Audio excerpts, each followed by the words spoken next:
The Whispering Shadows. Late one autumn evening, Emily moved into an old Victorian house on the outskirts of a small town. The house, though beautiful, had stood empty for years, shrouded in rumors of being haunted. Undeterred by the stories, Emily felt drawn to its charm and solitude. On her first night, as the wind howled outside, Emily settled in with a book by the fireplace. The flickering flames cast long shadows across the room. As the clock struck midnight, she heard a faint whisper, almost indistinguishable from the wind. Shrugging it off, she continued reading, but the whispering grew louder. It seemed to echo through the house, coming from the upstairs hallway. Curious, Emily grabbed a flashlight and made her way up the creaking staircase. The house seemed to groan with each step, and the air grew colder. At the end of the hallway, there was a door she hadn't noticed before. It was slightly ajar, revealing darkness beyond. The whispers intensified, forming words that sent chills down her spine. Leave while you can. Heart-pounding,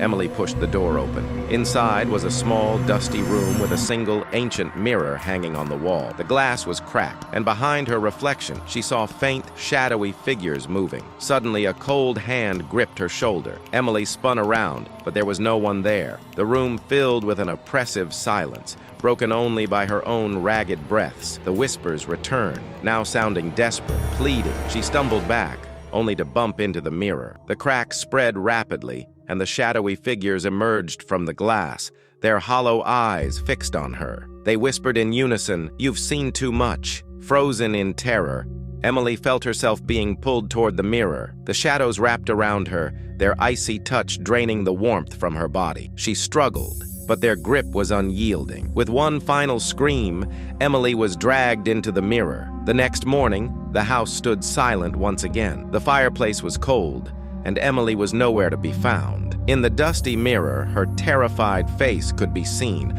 forever trapped behind the glass, her eyes wide with horror. And the whispers continued, waiting for the next unfortunate soul to step inside. Subscribe for more.